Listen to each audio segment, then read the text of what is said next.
Good morning সবাইকে। কেমন আছো তোমরা সবাই? আশা করি তোমরা সবাই খুব ভালো আছো। আসলে এখন যখন ভয়েস ওভার দিচ্ছি না, আমার গলাটা একটু বসে মতো আছে। তো আজকে এখান থেকে সাথে নিয়ে ব্লগটা স্টার্ট করলাম। প্রতিদিন সকালের একটা ডিউটি, ছুটির দিনগুলো এরকম ডিউটি থাকে, কিন্তু যেদিন অফিস থাকে সেদিন কিন্তু ডিউটিটা সম্পূর্ণ আলাদা থাকে। আজকে দেখো সকালবেলা ব্রেকফাস্টে একটু রাগি ওটসের একটা অমলেট করে খেয়েছিলাম। এই রাগি ওটসের অমলেটটা না যেরকম হেলদি সেরকম টেস্টি হয়। এতে একটু নুন আর গোলমরিচ দিয়ে সুন্দর করে হালকা একটু তেল ব্রাশ করে নিয়ে আমি ভেজে নিই। এটা কিন্তু খেতে ভীষণ ভালো হয়, অনেকক্ষণ পেটটা ভর্তিও থাকে, আর এটা প্রচণ্ড হেলদি। আর আমার তো ব্ল্যাক কফি একটা মাস্ট সকালবেলা, হয় ঘি কফি নাহলে একটা এমনি নর্মাল ব্ল্যাক কফি। তো আজকের ব্রেকফাস্টটা দারুণ হয়েছিল। আজকে একটু দিনটা অন্যরকমভাবে শুরু হয়েছিল। আসলে মায়ের আজকে ডাক্তার দেখানোর ছিল। মায়ের না শরীরটা কদিন ধরে একদম ভালো যাচ্ছে না, কীরকম একটা অ্যালার্জি টাইপ কিছু একটা হয়েছে। তো সেটা নিয়ে প্লাস আমার তো সবসময় ধারণা যে হয়তো সুগারটা বেড়েছে সেই কারণেই। তো আজকে ডাক্তার দেখানো হলো চ্যাটার্জি হাটে।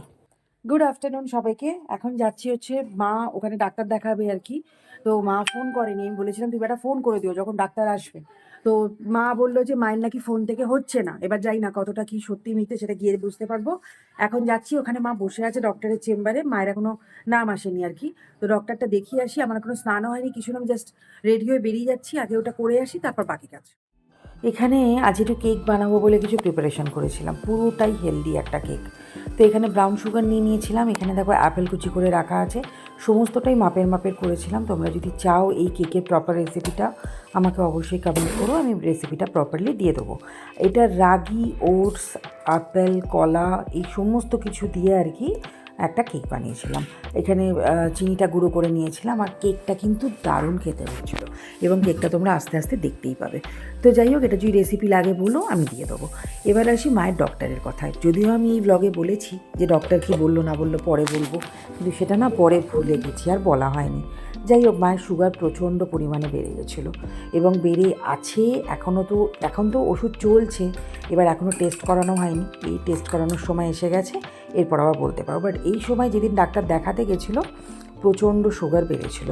তো যাই হোক, মায়ের শরীরটা ওভারঅল খুব একটা ভালো নেই, এবং যদি এরকম কথাবার্তা না শোনে তাহলে এই শরীরটা, বা ডক্টর বলেইছে, ডক্টর তো আবার বলেছিল, ডায়েটিশিয়ানকেও সাজেস্ট করেছিল যে পাশেই একজন ডায়েটিশিয়ান আছে, তো খাওয়া দাওয়াও খুব বুঝে খেতে হবে আর কি, শরীরে প্রোটিনের ভাগ বাড়াতে হবে। কিন্তু আমার মা কারোর কোনো কথা শোনে না।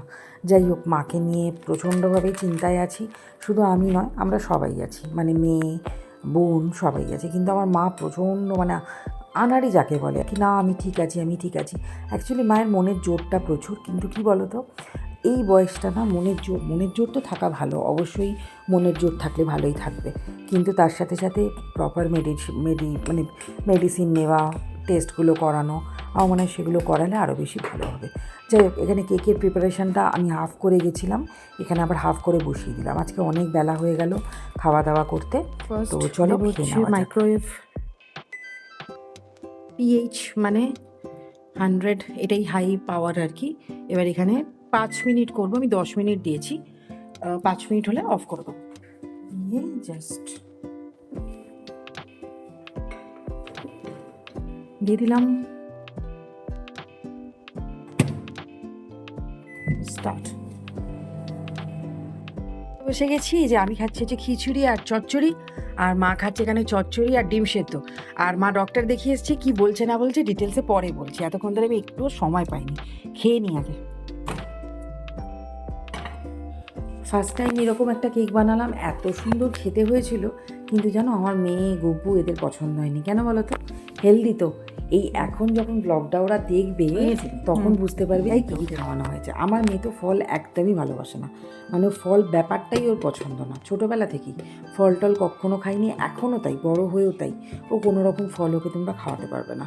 তো ও যখন দেখবে যে এই আপেল কলা এইসব দিয়ে আমি কেক বানিয়ে তারপর ওটা এক কুচি হলেও খেয়েছে, তো আমাকে যে কী বলবে তার কোনো ঠিক ঠিকানা নেই। যাই হোক, কেকটাই আমি সফল, দারুণ খেতে হয়েছিল। এবং ফার্স্ট ট্রাই করেছিল মা, আমি তো অনেক পরে করলাম, সেটাও তোমাদের সাথে শেয়ার করছি। তো যাই হোক, মাকে নিয়ে একটু চিন্তার মধ্যে দিয়েই আছি।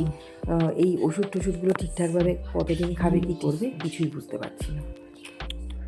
হচ্ছে এখন 7:30, আমি একটু বেরিয়েছিলাম, গেছিলাম হচ্ছে মন্দিরতলা না, শিবপুর বাজার, ওই যে কী বলে একটু অন্য কাজে গেছিলাম আর কি। তো সেটা করে টোরে ফিরেছি, এই জাস্ট ফিরলাম। দেখলে তো কেকটা তো কি সুন্দর হয়েছে। এবার তোমাদের কেকটা আমি খেয়েও দেখাবো, বাট ফোনে নেই একদম চার্জ, মানে ফোনগুলো এখন চার্জ থাকেই না, কেন কি বৃত্তান্ত বুঝতে পারি না। দেবো হচ্ছে একটু ফোনে চার্জ দিয়ে তোমাদের সাথে অবশ্যই শেয়ার করবো যে কেকটা কীরকম হলো। আজকে তো রিমা আর বুবাই আসছে, কালকে তো তোমাদের সাথে শেয়ার করেইছি। আজকে আমার গোছগাছ কিচ্ছু হয়নি, তার মধ্যে দেখো না এই সমস্ত জামা কাপড় যা কেচে দিয়েছিল, কালকে কেচেছিলাম, সেগুলো সব মা তুলে দিয়ে গেছে এবং সেগুলোকে এখন প্রপারলি গোছগাছ করবো। ওখানে একটু গরম জল বসিয়েছি, একটু স্টিম নেবো। বলছিলাম না যে আমার এই চোখের এখানটা প্রচণ্ড ব্যথা করছে, চোখের এই পজিশনটা প্রচণ্ড, মানে এই জায়গাটা সর্দি থেকেই বলছে, জানি না কি থেকে হচ্ছে। এটা একটু গরম হোক, একটুখানি স্টিম নেবো, রাতে তো এমনি নেই, এবার এখন আরেকবার নেবো। এবার দেখাই তোমাদের যে কেকটা কতটা সুন্দর হয়েছে। মাকে দিয়েছিলাম, মা একটু টেস্ট করেছে শুধু, আমি খাইনি। আমি জানি ওরা আসুক, একসাথে খাবো। তো এখন একটুখানি আমি কেটে জাস্ট তোমাদেরকে দেখানোর জন্য। ফার্স্ট দেখো কেকটা কতটা ফ্লাপি হয়েছে, এই যে কতটা নরম হয়েছে। এবার তোমাদের খেয়ে দেখাই।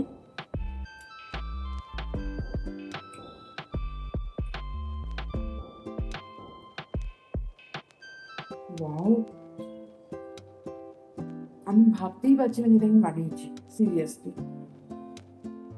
প্রচন্ড ভালো হয়েছে। শুধু চোখো চিপস দিয়েছি, এতে একটু ড্রাই ফ্রুট করলে আরো ভালো হতো।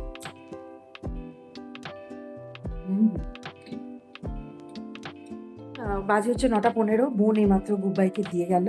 আর বোন আমাদের জন্য, আসলে আজকে আমাদের বোনের বাড়ি যাওয়ার ছিল, মানে আমার আর রিমার যাওয়ার ছিল একটা কারণবশত। সেটা কি কারণ সেটা কদিন বাদে জানতে পারবে, এক্ষুনি বলছি না। আর বোন দেখো আমাদের জন্য বানিয়েছিল, এই সেগুলো আবার দিয়ে গেল, বললো এই যে এখানে হচ্ছে পোলাও, ওদের আজকে নিরামিষ হয় শনিবার দিন, কারণ পিন্টু নিরামিষ খায়। এটা হচ্ছে পনির বানিয়েছিল, আর এখানে হচ্ছে তোমার আলুর দম, এই যে আলুর দম। তো বোন তো দিয়ে চলে গেল, মা এখানে অলরেডি রান্না করতে বসে গেছে, এই যে মা রান্না করছে।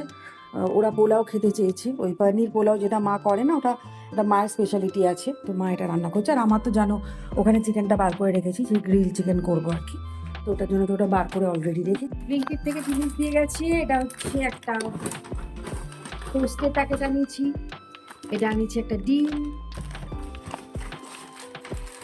কাজু,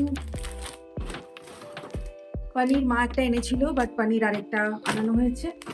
আর ও মা, এটা কি বিস্কিট? ও এটা বোধহয় ফ্রি দিয়েছে। নো ময়দা রাস ইলাইচি। গ্রিল চিকেনটা বসিয়ে দিচ্ছি এখন। মাইক্রো গ্রিল 3 টাইম প্রেস করে 10 মিনিটে দিয়েছি। পরের স্টেপটা বাকি, আগেটা 1 মিনিটটা হয়ে যায়, তারপর দেখাচ্ছি। আর এখানে পনির পোলাও রেডি। এখন ঘড়িতে বাজছে হচ্ছে 1টা বাজতে 10 মিনিট বাকি। খাওয়া দাওয়া সবার কমপ্লিট, সবাই শুতেও চলে গেছে। আমি সবে দেখো গরম জল স্টিম নেওয়াটা কমপ্লিট হলো। এরপরও তো ওষুধ খাবো, তারপর মধু আছে, তারপর মধু খাওয়া আছে। মধু আজকেই শেষ, মধুটা আনতে হবে। হিলিং করবো, সব থেকে বড় কথা হিলিং আছে। আমার একটা নতুন কেসও এসছে, সেটা নিয়ে একটু বেশি কাজ আছে আর কি আজকে রাত্রিবেলা। তো সেটা করে তারপর শুতে যাব। কালকে আমাকেও তাড়াতাড়ি উঠতে হবে, মোটামুটি 9টা 9:30টার ভেতর তো উঠতেই হবে, কারণ উঠে স্নান করে যাওয়া, মোটামুটি 11টার মধ্যে বেরোবার ইচ্ছা আছে। কারণ আমি 1 ঘন্টা মোটামুটি আধা ঘন্টা আগে আমি পৌঁছে যাওয়ার চেষ্টা করি। খাওয়া দাওয়া খুব ভালো হলো। খাওয়া দাওয়া তো তোমাদের দেখিয়েছি, আর নতুন করে মানে খাওয়ার সময় শেয়ার করি। সবাই একসাথে হলে যা হয়, গল্প হচ্ছে, সব হচ্ছে। তো হচ্ছে চলো, কাল থেকে তো এখন আর 3-4 দিন আর ব্লগিং করবো না। সবাই খুব ভালো থেকো, সুস্থ থেকো। যে যেখান থেকে দেখছো, ইউটিউব থেকে দেখলে একটু প্লিজ চ্যানেলটা সাবস্ক্রাইব করে দিও। আর যদি ফেসবুক থেকে দেখো তাহলে একটু পেজটা ফলো করে দিও। তো আজকের মতো এই পর্যন্ত। Tata, take care, good night.